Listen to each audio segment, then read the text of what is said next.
Ministries.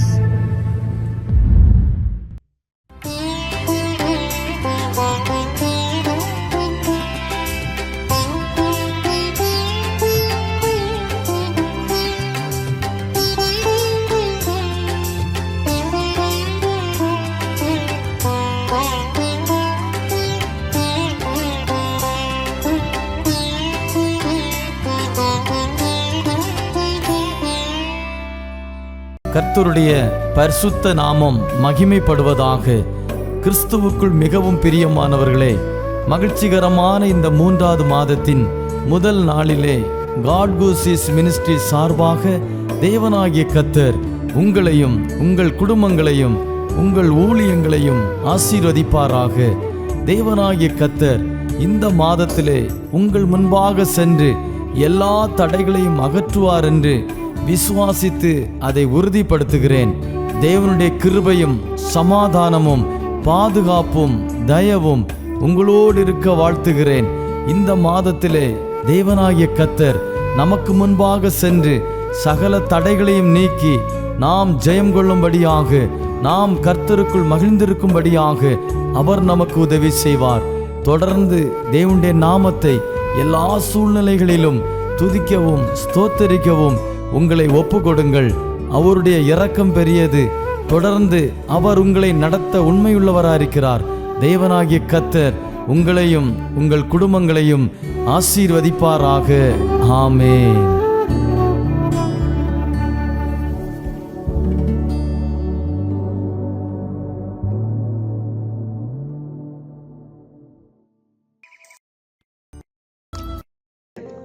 நசரேயனாகிய இயேசு கிறிஸ்துவின் இனிய நாமத்தில் உங்கள் யாவருக்கும் அன்பின் வாழ்த்துக்களை தெரிவித்துக் கொள்கிறோம்.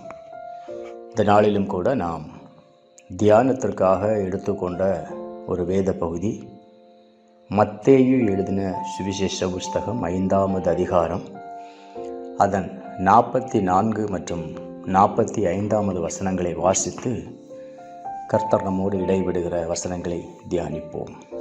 நான் உங்களுக்கு சொல்லுகிறேன், உங்கள் சத்துருக்களை சிநேகியுங்கள், உங்களை சபிக்கிறவர்களை ஆசீர்வதியுங்கள், உங்களை பகைக்கிறவர்களுக்கு நன்மை செய்யுங்கள், உங்களை நிந்திக்கிறவர்களுக்காகவும் உங்களை துன்பப்படுத்துகிறவர்களுக்காகவும் ஜெபம் பண்ணுங்கள்.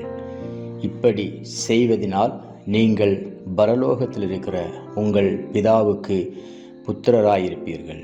அவர் தீயோர் மேலும் நல்லோர் மேலும் தமது சூரியனை உதிக்க பண்ணி நீதி உள்ளவர்கள் மேலும் அநீதி உள்ளவர்கள் மேலும் மழையை பெய்ய பண்ணுகிறார் என்று எழுதப்பட்டிருக்கிறது.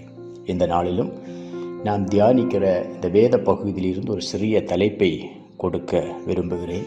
நீங்கள் பரலோக பிதாவின் புத்திரரா என்கிற கேள்வியோடு இந்த செய்தி தொடங்குகிறது. நீங்கள் பரலோக பிதாவின் பிள்ளைகளா என்கிற கேள்வியோடு இந்த செய்தி தொடங்குகிறது. 45வது வசனத்திலே சொல்லப்பட்டிருக்கிறது, இப்படி செய்வதனால் நீங்கள் பரலோகத்தில் இருக்கிற உங்கள் பிதாவுக்கு புத்திரராய் இருப்பீர்கள் என்று சொல்லப்பட்டிருக்கிறது. எதை குறித்து என்று பார்க்கும்போது இந்த மத்தேயு எழுதின சுவிசேஷ புஸ்தகத்தில் 5வது அதிகாரத்தில் அநேக காரியங்கள் சொல்லப்பட்டிருக்கிறது. எல்லாவற்றையும் கடைபிடிக்க வேண்டியதுதான்.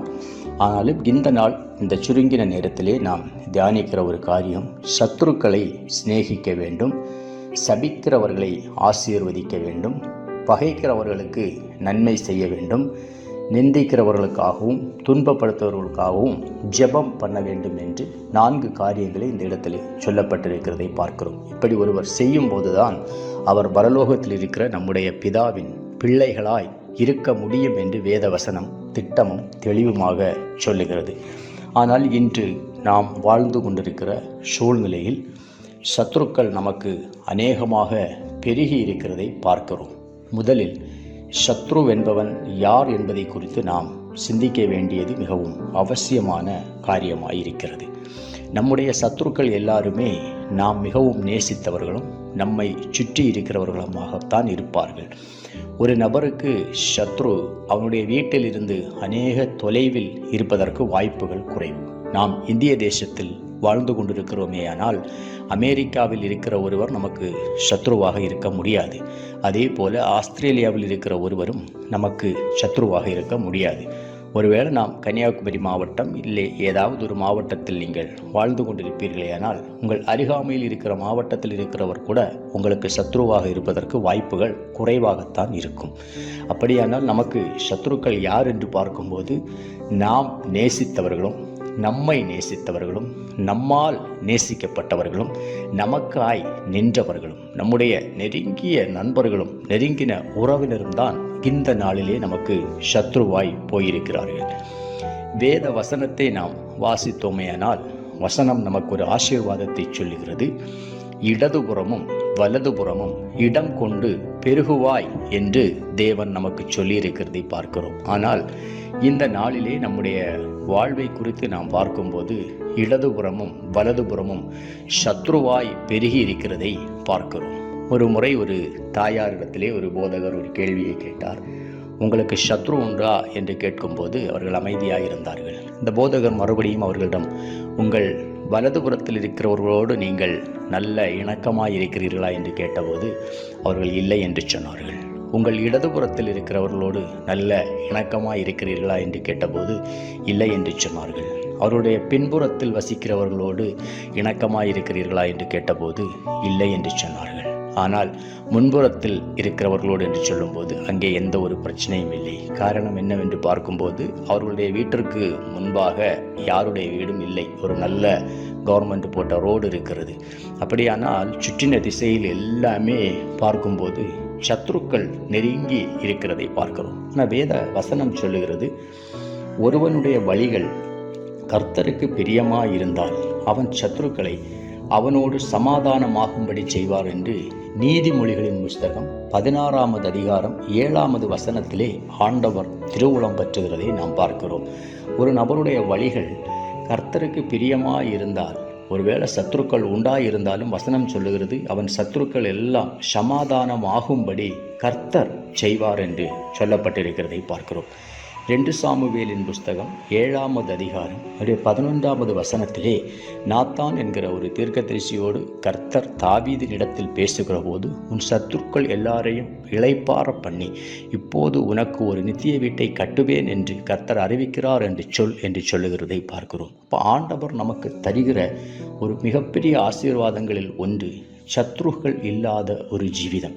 அதனால தான் ஆண்டவர் நமக்கு சொல்லுகிறார், சத்ருவை நாம் சிநேகிக்க வேண்டும், சபிக்கிறவர்களை ஆசீர்வதிக்க வேண்டும். இந்த சத்ருக்கள் எல்லாருமே யார் என்று பார்க்கும்போது நம்மோடு பழகினவர்கள். இப்போ 2 காரியங்களை நாம் தியானிக்க போகிறோம். ஒன்று, சத்ருவை நேசிப்பது எப்படி என்றும், மற்றொன்று சத்ருவை ஏன் நேசிக்க வேண்டும் என்பதை குறித்தும் இந்த நாளிலே நாம் தியானிக்க போகிறோம். இப்போ சத்ருவை நேசிப்பது எப்படி என்று சொல்லும்போது ஆண்டவர் அதை தான் நமக்கு சொல்லிக் கொடுத்திருக்கிறார். சிலுவையிலே மரண பரியந்தம் அவர் தன் ஜீவனை விடும் வேளையிலும் தாங்கள் செய்கிறது இன்னதென்று அறியாது இருக்கிறார்கள், பிதாவே இவர்களுக்கு மன்னியும் என்று சொல்லி கடைசி பரியந்தம் வரை கர்த்தர் அவர்களுக்காக ஜெபித்ததை நாம் பார்க்கிறோம். அவருடைய பிள்ளையாகிய நாம் அவருடைய அடிச்சுவட்டை பின்பற்றி நடக்கிறவர்களும் எந்த சூழ்நிலையிலையும் எல்லாரையும் நேசிக்கத்தான் நாம் கற்றுக்கொள்ள வேண்டும். 2 பார்க்கும்போது சத்ருவை ஏன் நேசிக்க வேண்டும் என்று சொன்னால், நம்முடைய சத்ரு என்று சொல்லுகிறவர் நம்முடைய நண்பரும் நம்முடைய உறவினரும் தான். பாருங்கள், ஒரு காலத்தில் நெருங்கின நண்பனும் நெருங்கின உறவுமாய் இருந்தவர்கள் இன்று நொறுங்கி போன உறவாய் மாறிப்போய் விட்டார்கள். ஏதோ ஒரு சூழ்நிலையில் நமக்காக நின்றவர்கள் நம்ம அவர்களுக்காக நின்றிருப்போம்.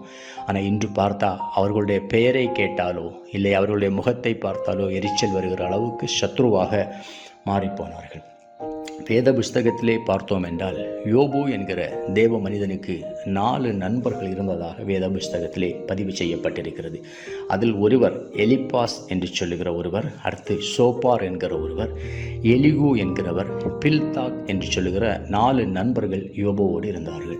யோபுவுக்கு ஒரு நெருக்கமான சூழ்நிலை வந்தபோது 4 பேரும் 4 இடத்திலிருந்து புறப்பட்டு வந்து யோபுவை பார்க்கும்படி வந்தார்கள்.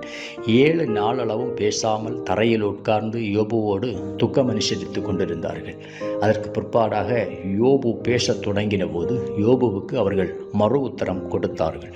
இவர்கள் 4 பேரையும் குறித்து வேத வல்லுநர்கள் சொல்லுகிறார்கள். எலிப்பாஸ் என்கிறவன் தனக்கு சாதகமாக பேசுகிறவன், சோப்பார் என்கிறவன் வேதத்தை எடுத்து பேசுகிறவன். எலிகு என்கிறவன் சிந்தியாமல் பேசுகிறவன். பில்தாக் என்று சொல்லுகிறவர் ஆறுதலாய் பேசுகிறவர். இந்த பில்தாக் தான் யோபுவிடத்திலே சொல்லும்போது, உம்முடைய துவக்கம் அற்பமாய் இருந்தாலும் முடிவு சம்பூரணமாய் இருக்கும் என்று சொல்லுகிறதை பார்க்கிறோம். நல்ல கவனியருங்கள். இவர்கள் 4 பேருமே ஆண்டவருக்கு வைராக்கியமாகத்தான் வேதத்தில் பேசினார்கள். யோபுவை குறித்து சொல்லும்போது, தேவனை விட நீ நீதிமானாய் இருப்பாயோ என்று சொல்லி யோபுவிடத்திலே கர்த்தருக்கு வைராக்கியமாய் பேசுகிறார்கள். ஆனால் கர்த்தர் அதில் பிரியப்பட்டாரா என்று பார்க்கும்போது அந்த இடத்திலே கர்த்தர் அதை பிரியப்படவில்லை என்பதை நாம் பார்க்கிறோம். யோபுவின் புஸ்தகத்திலே 42வது அதிகாரம் அவருடைய 10வது வசனம் மற்றும் 7வது வசனங்களை நாம் வாசிக்குமையானால், என் தாசனாகிய யோபுவை போல நீங்கள் நிதானத்தோடு பேசவில்லை, உங்கள் மேல் எனக்கு கோபம் மூழுகிறது என்று தேவன் யோபுவின் நண்பர்களை குறித்து சொல்லுகிறதை பார்க்கிறோம். மாத்திரமல்ல, அவருடைய நண்பர்களோடு யோபுவிடத்திலே வந்து ஒரு காளையை கொண்டு வந்து சர்வாங்க தகன வெளியிடும்படியாகவும் செபிக்கும்படியாகவும் சொல்லுகிறார். அந்த கீழே வசனங்களிலே சொல்லப்பட்டிருக்கிறது, யோபு தன் நண்பர்களுக்காக ஜெபித்த போது கர்த்தர் அவன் சிறையிருப்பை மாற்றினார் என்று சொல்லப்பட்டிருக்கிறது. அப்படியானால் யோபுவுடைய வாழ்விலே ஒரு பிழையும் இல்லாமல் இருந்த போதும் கூட யோபுவுடைய நண்பர்களின் நிமித்தமாக யோபுவுக்கு உண்டான ஒரு மனக்காயம் யோபுவுக்கு அது ஒரு சிறையிருப்பை உண்டாக்கியிருக்கிறது. அதற்காகத்தான் யோபு நண்பர்களுக்காக ஜெபித்த போது கர்த்தர் அந்த சிறையிருப்பை மாற்றினார் என்று வேத புஸ்தகத்திலே வாசிக்கிறோம். ஒருவேளை நம்முடைய நெருங்கின நண்பர்கள் அவர்கள் செயலில் ஒருவேளை நியாயம் இல்லாமல் இருக்கலாம். நம்முடைய பகுதியிலே நியாயம் உண்டாயிருந்தாலும் நம்முடைய நண்பர்கள் நிமித்தமாக நமக்கு ஒரு மனஸ்தாபம் உண்டாயிருக்குமே, ஆனால் அது அவர்களுக்கும் அதில் பிரச்சனை இருக்கிறது. மாத்திரமல்ல, யோபுவின் வாழ்வில் ஒரு சிறையிருப்பு உண்டாயிருந்தது. அவன் நண்பர்களுக்காக ஜெபித்த போது அவன் சிறையிருப்பு மாறினது என்று வேதத்திலே பார்க்கிறோம். அப்படியானால் நம்முடைய வாழ்விலும் சில சிறையிருப்புகள் நம்முடைய சத்துருக்களின் நிமித்தம் நமக்கு உண்டாகும். நம் சத்துருக்களை நேசிக்காமல் சத்துருக்களை சத்துருக்களாகவே வைத்திருந்தோமே ஆனால் நியாயம் நம்முடைய பகுதியில் உண்டாயிருந்தாலும் அது நமக்கு ஒரு சிறையிருப்பாகவே உண்டாகும். 2வது ஒரு காரியத்தை சொல்கிறேன். ஆபிரகாம் என்கிற ஒரு தேவ மனிதனை நாம் வேத புஸ்தகத்திலே பார்த்திருக்கிறோம். அபிமெலேக்கு என்கிற ஒரு ராஜா ஆபிரகாமின் மனைவியாகிய சாராளை ஆள் அனுப்பித்து அழைப்பிக்கிறார். கர்த்தர் ராத்திரியிலே அபிமெலேக்குக்கு தோன்றி, நீ அழைப்பித்த ஸ்திரீயின் நிமித்தம் செத்தாய் என்று சொல்லுகிறதை பார்க்கிறோம். அவன் வேறொருவருடைய மனைவியாக இருக்கிறார் என்று சொல்லி, அவன் ஒரு தீர்க்கதரிசியாக இருக்கிறான் என்று சொல்லி அனுப்பிவிடுகிறதை நாம் பார்க்கிறோம். நன்றாய் நீங்கள் கவனிக்க வேண்டும். 1 வருட காலம் அந்த அபிமெலேக்குடைய வீடுகளில் இருந்த மனைவி மற்றும் வேலைக்காரிகள் அவருடைய அந்த அரண்மனையில் இருந்த எல்லா ஸ்திரீகளின் கற்பத்தையும் கர்த்தர் அடைத்தார் என்று வேத புஸ்தகத்திலே வாசிக்கிறோம். ஆபிரகாம் அவர்களுக்காக வேண்டிக் கொண்டபோது தேவனாகிய கர்த்தர் அவர்களுடைய சிறையிருப்பை மாற்றி அந்த கற்பத்தை திறந்தார் என்று பார்க்கிறோம். நாம் அதோடு வாசித்து கடந்து போய்விடாமல் அதோடைய அடுத்த அதிகாரம் ஆதியாகமம் 20வது அதிகாரத்தில் இது சொல்லப்பட்டிருக்கிறது. ஆதியாகமம் 20வது அதிகாரம் முடிக்கும் போது ஆபிரகாம் அபிமெலேக்குக்காக ஜெபித்து ஆண்டவர் அந்த கற்பத்தின் வாசல்களை திறக்கிறதை பார்க்கிறோம். அதே நேரத்தில் ஆதியாகமம் 21வது அதிகாரம் 1 முதல் 3 வரை பார்க்கும்போது கர்த்தர் சாராளை கடாட்சித்தாள் என்றும் சாராள் ஈசாக்கை பெற்றெடுத்தாள் என்றும் பார்க்கிறோம். அப்படியானால் சாராளை அபிமெலேக்கு கடத்தி கொண்டு போயிருக்கிற வேளையிலே அது ஆபிரகாமுக்கு ஒரு விசனமாய் தான் உண்டாயிருக்கும். அவன் புருஷனாய் இருந்தவன். அந்த விசனத்தின் நிமித்தம் அது ஒரு சிறையிருப்பாகத்தான் மாறியிருக்கிறது. நண்பர்களே, நம்முடைய நெருங்கினவர்கள் சகோதரர்கள் எல்லாம் நம் பகைமையை உண்டாக்கி வைத்திருப்போமே, ஆனால் அது அவர்களுக்கு எந்த அளவுக்கு தீமையை கொண்டு வரும் என்பதை விட நமக்கு அது ஒரு சிறையிருப்பாகவே மாறும். அதனால தான் தேவன் சொல்லுகிறார், நான் உங்களுக்கு சொல்லுகிறேன், உங்கள் சத்துருக்களை சிநேகியுங்கள், உங்கள் சபிக்கிறவர்களை ஆசீர்வதியுங்கள். நியாயம் நம்முடைய பகுதியில் 100% உண்டாயிருந்தாலும் நம்முடைய நண்பர்களை குறித்தோ நம்முடைய சிநேகிதர்களை குறித்தோ நம் மனதில் ஒரு விசனம் உண்டாயிருந்தால் அது நமக்கும் ஒரு சிறையிருப்பாக மாறும் என்று சொல்லப்பட்டிருக்கிறது. மாத்திரமல்ல, நமக்கு அடிக்கப்பட்ட ஆட்டுக்குட்டியானவர் கடைசி நேரத்தில் சிலுவையில் ஜீவன் விடும்போது கூட பிதாவினிடத்தில் ஒரு காரியத்தை ஒப்புவித்ததை பார்க்கிறோம். நீர் தந்தவைகளில் நான் ஒன்றையும் இழந்து போகவில்லை என்று சொல்லி அவருக்கு கொடுத்த 12 சீஷர்களையும் அவர் கடைசி வரை தன்வசம் வைத்திருந்ததை பார்க்கிறோம். அப்படியானால் தேவன் நம்முடைய வாழ்விலே இணைத்த அநேக உறவுகள் உண்டு. தேவன் இணைத்ததை மனிதன் பிரிக்காதிருக்க கடவான் என்று சொல்லுகிறது. புருஷன் மனைவி உறவு மாத்திரமல்ல, கர்த்தர் நமக்கு கொடுத்த நல்ல நண்பர்கள், நாம் வேலை செய்கிற இடம், தொழில் செய்கிற இடம் என்றெல்லாம் நமக்கு கொடுத்திருக்கிற நல்ல உறவுகள் ஒன்றையும் நாம் இழக்காமல், ஒருவேளை கசப்புகள் வெறுப்புகள் இருந்தாலும் அவர்களையும் சிநேகித்து ஆண்டவராகிய இயேசு கிறிஸ்து பிதாவினிடத்தில் ஒப்புவித்தது போல நீர் தந்தவைகளில் நான் ஒன்றையும் இழந்து போகவில்லை என்று சொல்லி எல்லாரோடும் ஐக்கியமாய் இருப்போமேயானால் நம்முடைய வாழ்வில் இருக்கிற சில சிறையிருப்புகளை மாற்றி யோபுவை இரட்டனத்தையாக ஆசீர்வதித்த தேவன் யோபுவின் சிறையிருப்பு மாறின போது கர்த்தர் அவனை இரட்டனத்தையாக ஆசீர்வதித்தது போல கர்த்தர் நம்மையும் ஆசீர்வதிப்பார். அப்படியே ஜெபிப்போமா. பரிசுத்தமான தேவனே, துதிகளின் மத்தியில் வாசம் பண்ணுகிற எங்கள் பரலோக தகப்பனே, இந்த நாளிலே ஆண்டவர் பேசின நல்ல வார்த்தைகளுக்காய் ஸ்தோத்திரம். சத்ருவை நேசிப்பது சாதாரண காரியம் அல்ல. ஆனாலும் தேவன் அதை எங்களுக்கு கட்டளையாய் கொடுத்திருக்கிறபடினால் எங்களோடு ஒரு காலத்திலே நெருங்கி பழகினவர்கள், நெருங்கின உறவினர்கள் இன்று நொறுங்கி போன உறவாய் இருக்கிறதப்பா. எல்லாவற்றையும் கர்த்தர் அந்த நாளில் இணைக்கும்படியாய் செபிக்கிறோம் ஆண்டவரே. மகிமையான தேவகரம் ஒவ்வொரு பிள்ளைகளோடும் இடைபடுவதாக. ஒருவனுடைய வழிகள் கர்த்தருக்கு பிரியமாய் இருந்தால் அவனுடைய சத்துருக்களை அவனோடு சமாதானமாகும்படி செய்வார் என்று சொன்னார். தேவ வசனத்தின்படி சத்துருக்கள் இல்லாத ஒரு சூழ்நிலையில் கர்த்தர் ஒவ்வொருவரையும் நடத்தும்படியாய் செபிக்கிறோம் கர்த்தாவே. மகிமையான தேவகரம் கூட இருந்து பெரிய காரியங்களை செய்யட்டும். தாழ்த்தியும் கரங்களில் ஒப்புக் கொடுக்கிறோம். இயேசு கிறிஸ்துவின் மூலம் எங்கள் ஜெபம் கேளும் பிதாவே. ஆமேன், ஆமேன், ஆமேன், ஆமேன்.